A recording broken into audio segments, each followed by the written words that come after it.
My brother Logan, 3 years my junior, landed in prison after stalking my girlfriend and attacking her at a wedding. Now, my parents expect me, a 31-year-old, to help him. We grew up in a typical Minnesota suburb, nice lawns, but plenty of hidden dysfunction. My parents co-own a successful real estate business. Dad handles sales, Mom does marketing and paperwork. They earn well, but they've always been obsessed with appearances. They'd rather die than let the neighbors think their family isn't perfect. I still remember the day Logan came home from the hospital. That's when I stopped mattering. Everything revolved around Logan, his grades, his sports, his potential. My mom would literally cut me off mid-sentence if Logan needed something. Dad was no different. If Logan wanted to play ball, our plans were instantly canceled. Looking back, there were so many red flags about Logan that my parents just ignored. When I was 9 and Logan 6, I saved for 6 months to buy a game system. My parents wouldn't buy it for me, saying I needed to learn the value of money. But then Logan invited friends over, and I wouldn't let them play with it. It was brand new after all, and I'd bought it myself. The next morning, it was smashed. When I showed my parents, Mom just sighed. "You should have shared with your brother. You know how he gets when he's upset."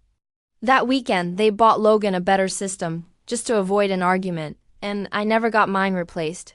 I just watched him play with his new one. This kind of stuff happened constantly. When we were teenagers, I had a hamster I adored. Logan, knowing it would kill it, fed it chocolate while I was at soccer practice. When I found it dead and confronted him, he just shrugged and said, "It was just a stupid rat." My parents then told me I shouldn't have pets if I couldn't take good care of them, as if it were my fault. The worst part about Logan is how charming he is to others. He'd mow an elderly lady's lawn or help someone with groceries, but only if people were watching. Behind closed doors, he was a different person. He'd smile and say, "Mom and Dad will always believe me over you," and he was always right. In high school, I finally found a girlfriend I really liked. We'd been together for about 6 months when she suddenly dumped me. Logan later told her and her friends I'd been cheating with a girl from another school. Total nonsense, but everyone believed him because he was such a nice person. My parents even claimed he was just being protective of my girlfriend. What the hell? By our 20s, I'd moved out, but Logan still lived at home working at Dad's real estate firm, driving a car they bought him, and generally living like a prince. Logan targeted every woman I introduced to my family. He once convinced a girl's parents I had a gambling problem and later claimed I was emotionally abusive to another. My parents always backed him up, making me look like the bad guy. Then I met Sophie at a hospital cafe. I was visiting a friend who had his appendix out, and she was on a break from her pediatric nursing job. We started talking about how awful hospital food is, and we just clicked. She's smart, caring, and laughs at my stupid jokes. For the first time, I felt like I'd found someone who saw me for who I was, not the loser Logan had painted for everyone else.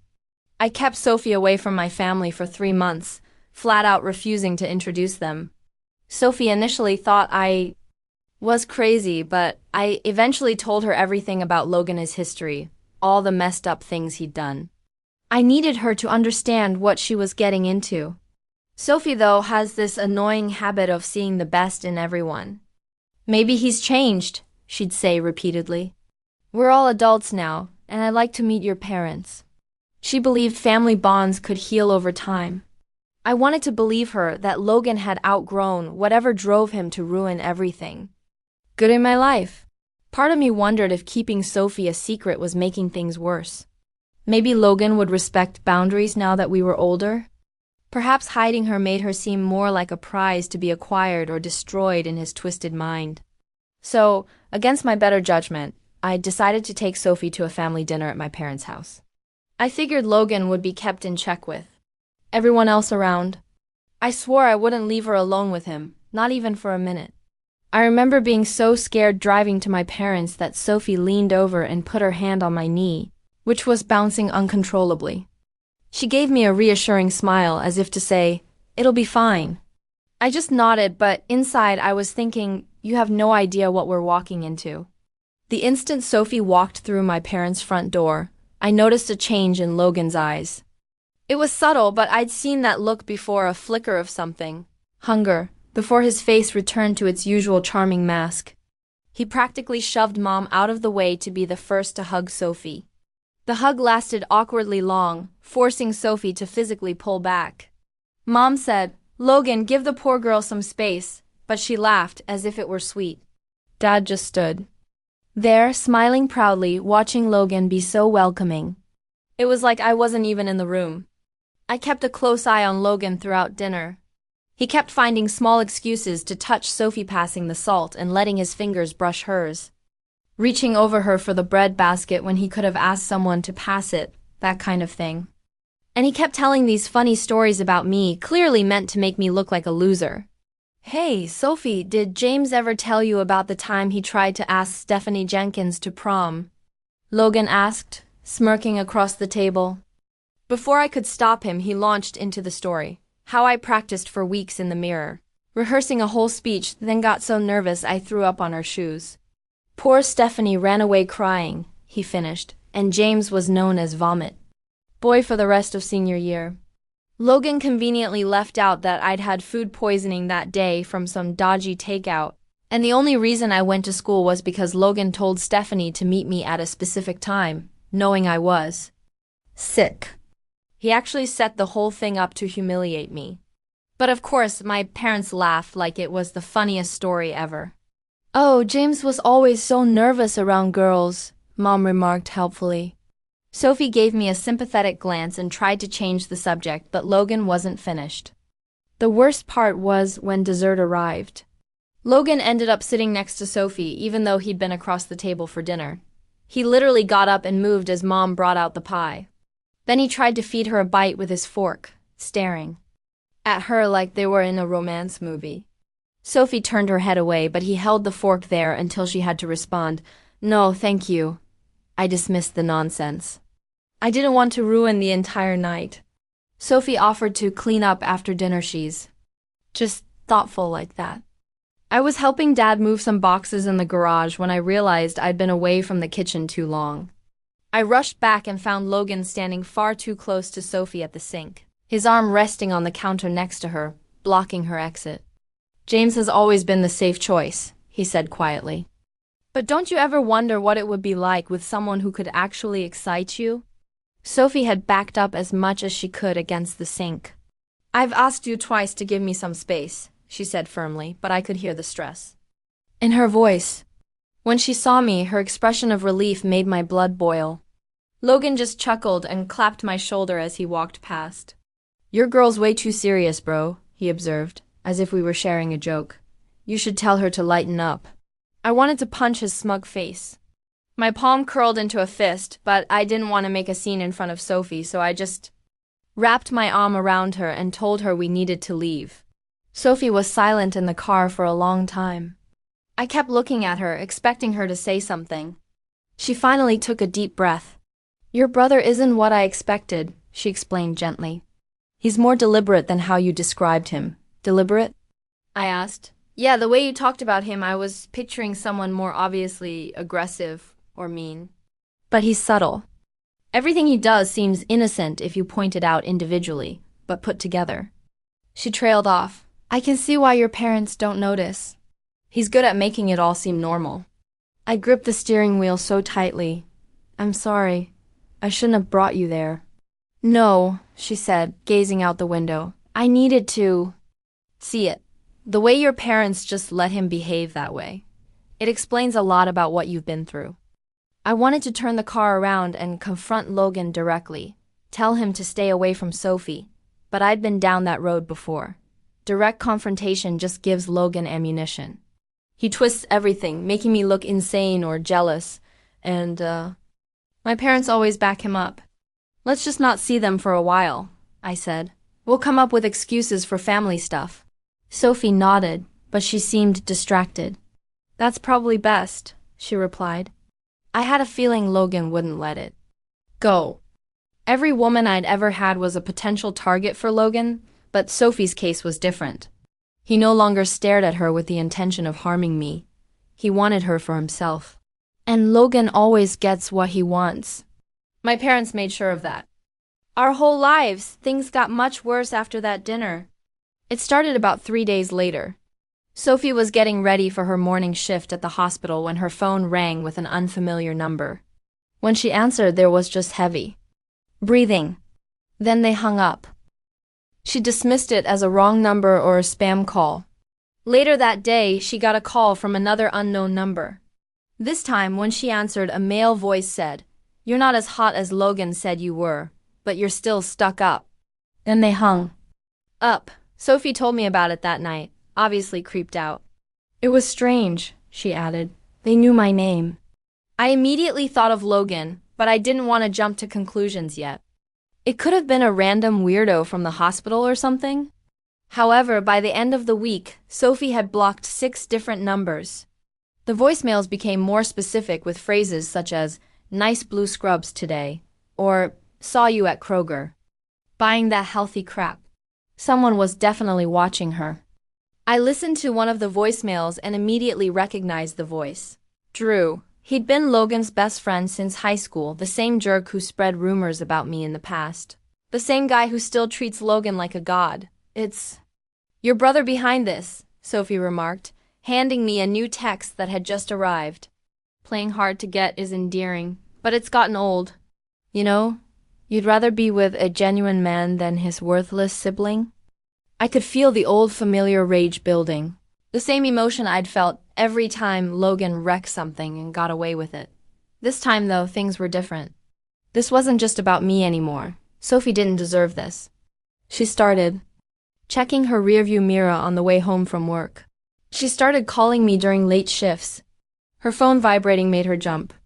The strong, confident woman I fell in love with was gradually being worn down, and I knew who was responsible. I wasn't going to let this happen. Without telling Sophie, I texted Logan, "Meet me at Keller Park in an hour, no excuses."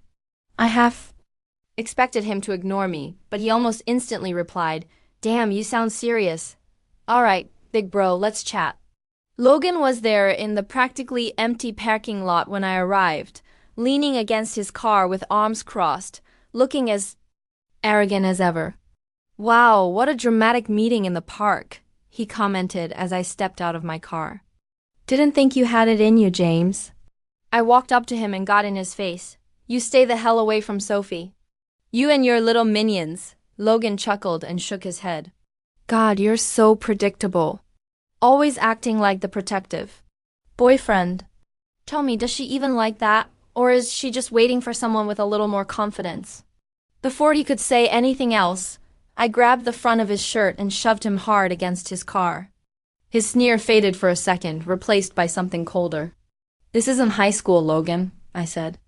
"You don't get to play your little mind games anymore.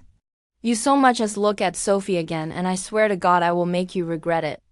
Logan tilted his head, studied me, then laughed slowly and mockingly. "Wow, I think you almost believe that."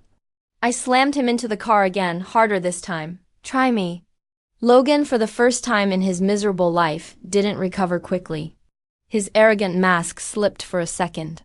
Then, as if a switch flipped, he let out another giggle and smoothed down his shirt as if nothing had disturbed him. "Jesus, James, lighten up." "It's all in good fun." I stepped back and shook my head. "You don't know what fun is, Logan. You only know how to destroy people. But you're not touching Sophie. Not now. Not ever." I turned to leave, but his words cut me off. I knew Logan wasn't going to quit. I could see it in his eyes. This was just a game to him, and he had no intention of losing. As I expected, things worsened. Drew and another of Logan's friends, a meathead named Tyler, started showing up at the hospital. They'd hang out in the pediatric wing waiting area for hours, never visiting patients, just watching Sophie work. When her supervisor asked if they needed help, they'd say they were waiting for someone or checking on a relative. Sophie started feeling anxious before her shifts. "I feel like I'm being hunted," she told me one night, and the dread in her eyes made me want to tear my brother's world down. The breaking point happened about 3 weeks after the dinner. Sophie called me at 11:30 p.m., her voice shaking so badly I could barely hear her. "There's someone following me," she whispered. "I'm in my car in the hospital parking garage, but I'm afraid to drive home, James. I'm scared." I grabbed my keys. Without thinking, "Lock your doors, I'm coming right now." My mind raced as I sped to the hospital. Sophie's next shift started in 8 hours. If she missed it due to harassment, she risked losing her beloved job. Her boss had already noticed her performance slipping. She was late twice last week because she couldn't sleep due to anxiety. We only had days, not weeks, before this completely wrecked her career. When I got to the garage, I found Sophie crouched in her car, doors locked, constantly checking her mirrors. Tyler's beat-up Jeep was parked 2 spaces away, engine still warm. When the coward noticed my car approaching, he fled. Sophie shook as she got into my passenger seat. I drove her car home while my friend trailed behind to make sure we weren't followed. That night, as Sophie fell asleep, exhausted, I made a decision. I couldn't wait any longer to confront Logan in front of my parents, hoping they'd finally deal with this nonsense. This had to stop before Sophie lost everything. The next morning, I gathered all the proof: call recordings, text message screenshots, and hospital surveillance footage showing Drew and Tyler hanging around for hours. I drove to my parents' house, knowing Logan would be there before heading to work at Dad's office. Logan was eating cereal and scrolling through his phone when I walked in without knocking. Mom started saying something about calling first, but I ignored her. I dropped my phone on the table in front of Logan and played one of the voicemails. "We know when you get off work. Sophie, maybe you shouldn't walk to your car alone." Logan looked up from his Captain Crunch as if I were showing him a mildly interesting TikTok. "What's this supposed to be?" "Cut the crap, Logan. I know it's Drew and Tyler. Call them off now." Logan's expression never changed. That's what always made him so dangerous. The contrast between the poison in his words and the pleasantness on his face. Maybe if Sophie wasn't such a tease, guys wouldn't feel the need to let her know she's not all that, he replied gently, taking another spoonful of cereal. Not my problem if she's giving out mixed signals. Something inside me snapped. 28 years of swallowing my rage, playing the rational one, and letting Logan slither out of every nasty thing he'd ever done, all came crashing down at that moment. I didn't think. I didn't hesitate. My hand smashed into his face like a hammer, the sound echoing across the room like a gunshot. Logan's head snapped back so sharply he almost fell over. Milk, spit, and blood splattered on the table a horrible mixture. A deep scarlet gash split his lip, which was already swollen, and his nose burst open like a crushed tomato, oozing blood down his chin. For the first time in his miserable life, I saw something new in his eyes: fear. Then he started screaming as if I'd hit his head with a baseball bat instead of my fist. The little jerk slumped to the floor, clutching his face and rolling like he was dying. My parents arrived precisely on cue. Same script, just a different day. "Oh my God, my baby." Mom dropped to her knees, hands trembling as she grabbed a kitchen towel and dabbed it against Logan's disfigured face. "What the hell is wrong with you, James?" Dad yelled, stomping towards me, his face red with rage. "Are you insane? You need help. Your jealousy issues have gotten out of control." Jealousy? I stared at them, breathing hard, my fist still clenched, Logan's blood smeared across my knuckles. They didn't look at me. They never did. They were fussing over their golden child, their shattered little monster, just like always. And for the first time, I actually saw them for what they were: blind, weak, and worthless. I tried to show them the evidence on my phone, but they weren't interested. Dad hadn't even questioned why I hit him. "Sophie's been throwing herself at him for weeks," Mom yelled, wrapping her arm around Logan like a shield, as if he were the victim. "What did you expect, James?" she mocked. "You bring a pretty girl around and think Logan wouldn't notice? Please, she's been leading him on, flirting with him, playing her little games, and now what? You can't handle a little competition. So you're making up these pathetic stories. Competition?" I couldn't believe what I was hearing. "He's stalking her. His friends are following her at work. She's terrified." "Get out of this house," Dad whispered quietly and dangerously. "Don't come back until you've gotten professional help and apologized to your brother." I looked at Logan, who was still playing the victim as Mom fussed over him, but his eyes betrayed the truth. The same smug delight I'd seen my whole life when he got away with his crap. He had won again, or so he thought. My hands were still shaking from the adrenaline as I drove home. I called Sophie to tell her what had happened. "So they didn't believe you?" she said, but I could tell she wasn't surprised. "They didn't even look at the evidence. They just jumped straight to defending Logan." She couldn't believe it. I hung up, my thoughts still racing over what I should do to keep her safe from my own brother. When I got home, I found her sitting on the couch, knees drawn to her chest, her hands clutching the fabric of her sweater as if it were the only thing keeping her anchored. Her voice was low when she finally spoke. "James, this isn't going to stop, is it?" I didn't lie to her. I couldn't. I ran my hand through my hair and exhaled gently before looking into her eyes. "I don't think so. As long as Logan's obsessed with you, and as long as my parents keep feeding his delusions." My jaw tightened. She swallowed hard and looked away, her fingers tightening. Seeing her like that terrified me. My own relatives. I felt like I was the reason, which pained me terribly. I moved closer, tipping her chin up so she had no choice but to look at me to see the promise in my eyes. "But listen to me, babe. I don't care what it takes. I don't care what I have to do. He will never touch you. He will never take you from me. I will protect you always." She looked up at me, something shifting in her expression. Then she wrapped her arms around me, clinging to me as if I were the only solid object in her universe. I could feel her trembling and uneven breath against my neck. She wanted to believe me. I needed her to believe me. But deep inside, I knew the truth. This was not over, not even close. That night, we stopped waiting for the inevitable and started preparing for war. I installed cameras, tightened the locks, and made damn sure no one got within a mile of her without my knowledge. Sophie contacted her lawyer friend and started the paperwork for restraining orders. We weren't just defending ourselves anymore. We were going on offense. Logan had taken everything from me since he was born: my childhood, dignity, my calm. But Sophie was mine, and this time, I was not backing down. About a week after I faced Logan, Mom started blowing up my phone. Logan left over 20 messages, saying he was upset by the misunderstanding and wanted to apologize. Everyone wanted to make things right. She kept using terms like family healing and putting the nastiness behind us. When I told Sophie, she urged, "Don't go. This feels like a trap." And I knew she was right. Of course she was right. But I also knew something else, something I couldn't ignore. Logan would assume I was terrified of him if I didn't go.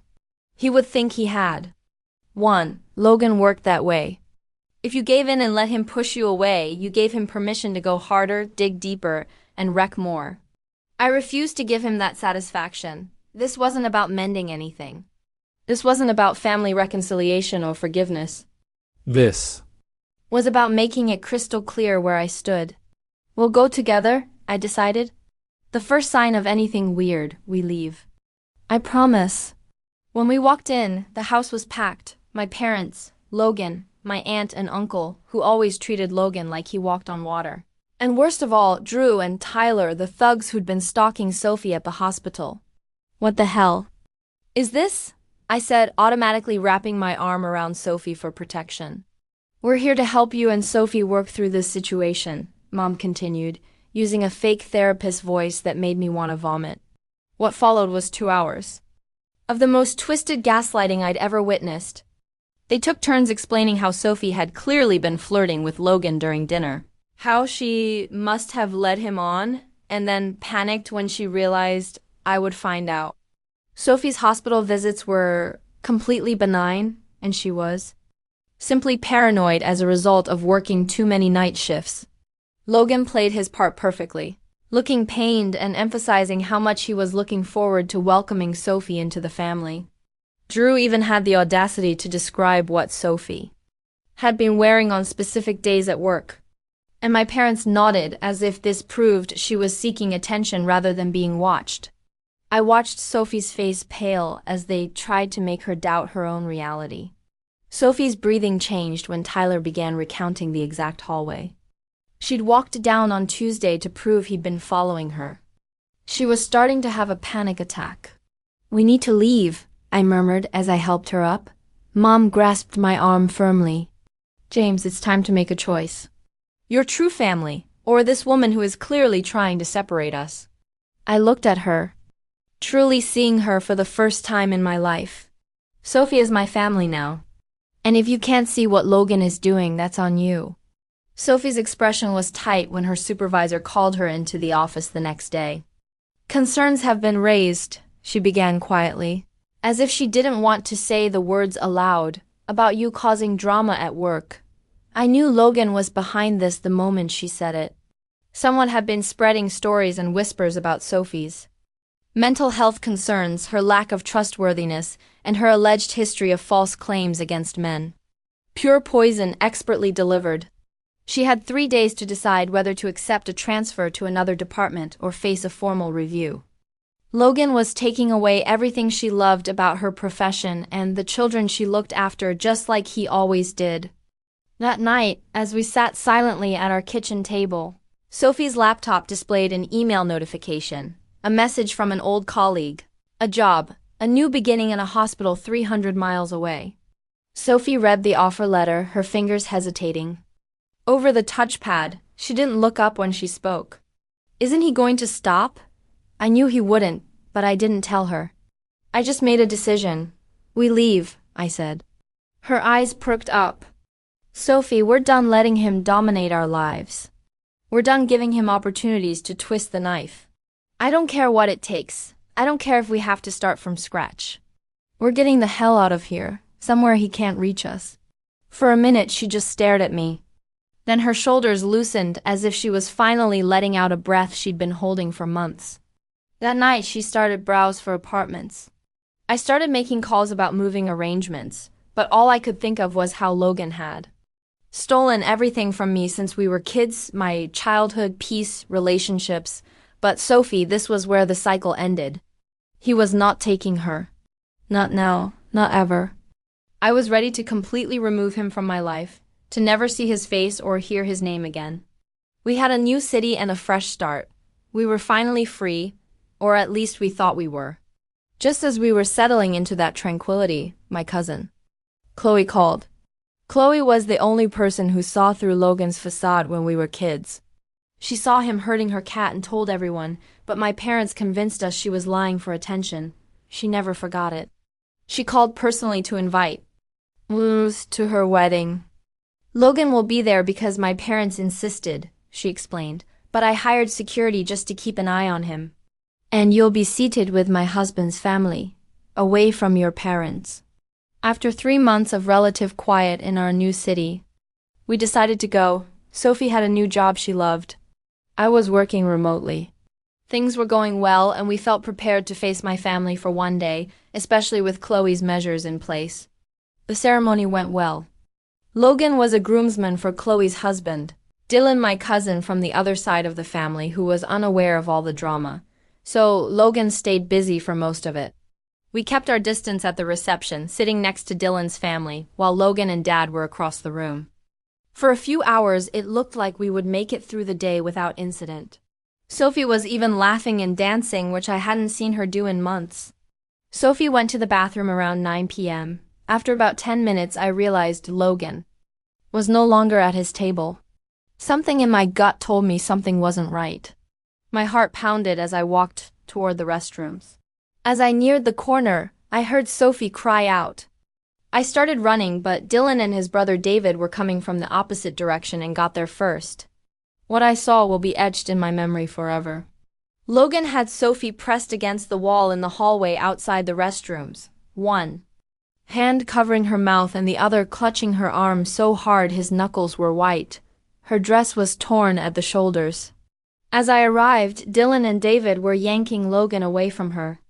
Sophie lurched towards me, shivering violently. There were already finger-shaped bruises forming on her arm. Logan's eyes were wild, unfocused, and reeked of alcohol. "She's been asking for it all night," he muttered, fighting against Dylan's grip, following me around, coming onto me. Everything I saw was red. Before I realized what I was doing, I lunged and tackled Logan to the ground.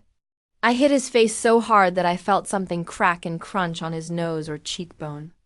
I didn't care which, I wanted him to die. He gave out a strangled yell, but I didn't stop. I reared back, ready to tear him apart with my bare hands. David, Dylan, or both had their arms around me, tugging me backward as I fought against them, struggling to get free and continue what I had started.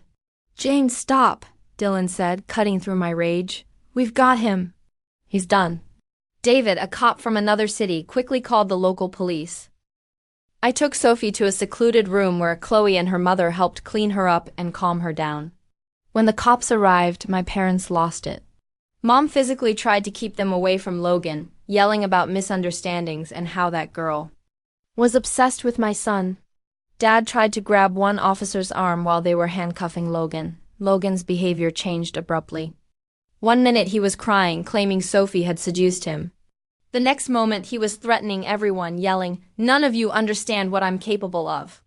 As they eventually loaded him into the police car, he said the most nasty things about Sophie, making even the cops shudder. Several people had their phones out, recording everything. As the police car drove away, putting that jerk out of our sight, I turned to Sophie. She was still shaking, her arms tightly wrapped around herself as if she was trying to pull herself together. Her eyes were unfocused. I gently grabbed her. "Sophie." My voice broke, so I swallowed hard before trying again. "Are you okay?" Did he hurt you anywhere else?" She didn't respond at first, just staring at the ground. Finally, she blinked up at me, and I saw it: fear, betrayal, and exhaustion. I brought her into this nightmare.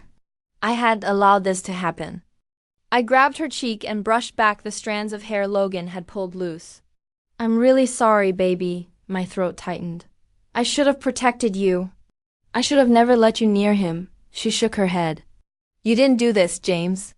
He did. I wanted to believe it. I really did, but the guilt ran deep.